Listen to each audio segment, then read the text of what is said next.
Aujourd'hui, la presse a perdu vraiment une personne de valeur. Votre impression vraiment sur Karim Diakhaté? Bon, je pense que d'abord, il faut prier pour le repos de son âme. Karim a été béni par ses parents. Et je pense que sur le plan professionnel, c'est quelqu'un qui avait fait un travail intéressant, en tout cas apprécié par tous ses collègues. Donc c'est un jour difficile pour nous tous. Donc nous prions pour le repos de son âme. Aujourd'hui, qu'est-ce que la jeune génération doit puiser sur Karim Diakhaté? Ah oui, je pense que oui, quand vous voyez quelqu'un qui est autant apprécié par ses pairs, c'est qu'il a que sa vie a eu un sens, sa vie professionnelle a eu un sens.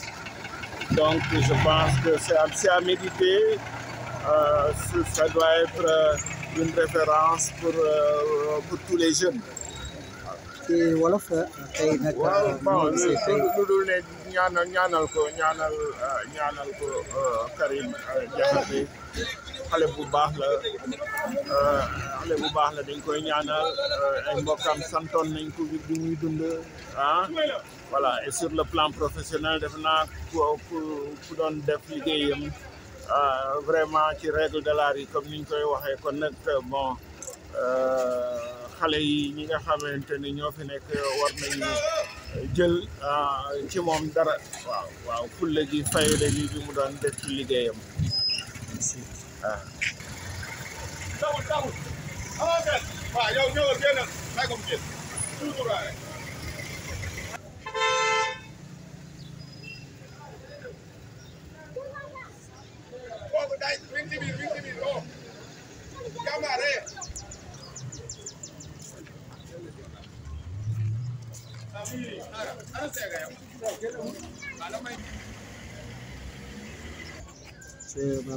Aujourd'hui, après ce décès tragique de votre confrère, c'est une triste nouvelle parce que moi j'étais à son chevet il y a 48 heures à son domicile quand il a ressuscité.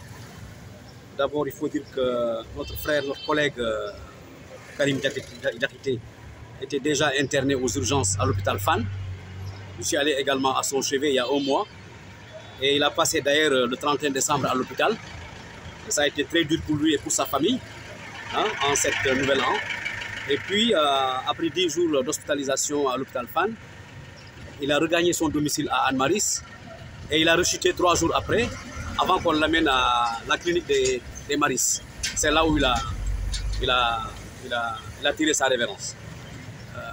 Aujourd'hui, c'est une grande perte pour la presse. Absolument, absolument, et ça je le confirme. D'ailleurs, Moustapha Gueye, qui a travaillé avec lui Afrique Démocratie pendant une vingtaine d'années, l'a souligné ce matin.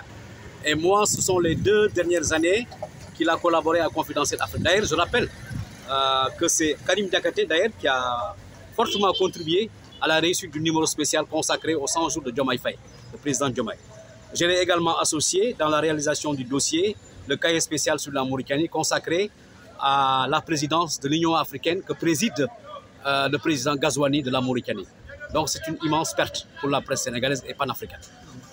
Parce que beaucoup de journalistes ne s'intéressent pas surtout à l'actualité internationale, mais surtout africaine. Oui, absolument. C'était un as du journalisme de l'actualité panafricaine. C'était une icône de la presse panafricaine. Beaucoup de jeunes collègues ne le connaissent pas. Il faut que la jeune génération puisse s'inspirer sur ses écrits. Nous allons rassembler toute la médiathèque sur ce qu'il a fait, sur ce qu'il a écrit, ce qu'il a dit également dans des télévisions comme Walfadjri, comme la vôtre. Et puis également, c'est un habitué des plateaux de télévision de la chaîne Midi 1, la chaîne privée marocaine. Et également la chaîne BBC Afrique. Voilà, donc je pense que la jeune génération de journalistes devra s'imprégner de ce qu'il a écrit pour l'Afrique. Il a laissé un legs éblouissant. Il avait quel âge?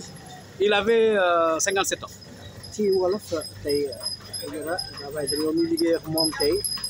d'abord bi nga yëgee xew-xew bu tiis bi nan la def. tiis bu métti Semedo tiis la boo xam ne ñun ñëpp journalistes yi sentir nañ loo xam ne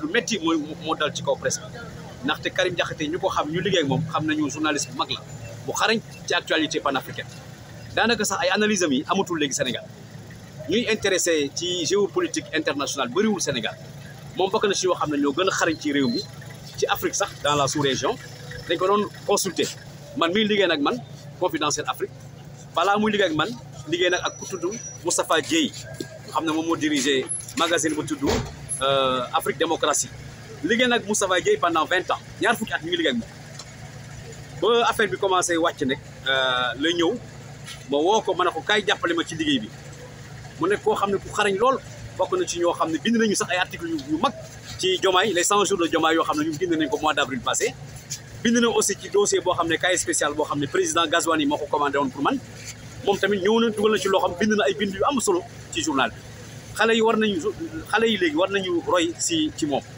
ci nu muy liggéeyee ak bindam nu mu xarañee ci Afrique. waaw loolu daal di grand défenseur panafricanisme la aussi.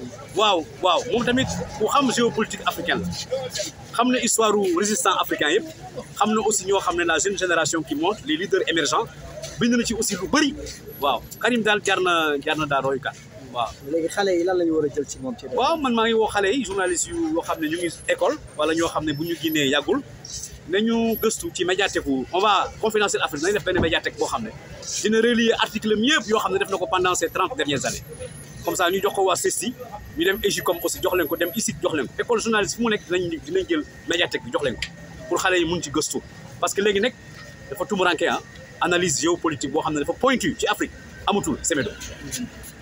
rédaction yi nag loo leen di wax parce que léeg-léeg ñoom investir ci loolu moom dafa daanaka duñ fi xaw a tudd. waaw segment bu am solo la Semedo segment bu am solo la mais xale yi dañ ko sàgganee au profit du people et de la presse à scandale alors que journalisme dëgg actualité internationale bokk na ci yoo xam ne daal segment bu am solo la waaw parce que qui maîtrise le monde maîtrise la communication donc et même le sens inverse qui maîtrise la communication maîtrise le monde te moom bokk na ci ñoo xam ne ay artisans la woon percusseurs la woon ci loolu ci liggéey bi. ñaata at la amoon. 57 ans la amoon xaw ma nu ñu koy wax juróom fukk at ak juróom-ñaar waaw. yaa métti na la daal mbir bi daal. waaw métti na surtout ñun presse bi nga xam ne ñu liggéey nag moom suñu génération la waaw.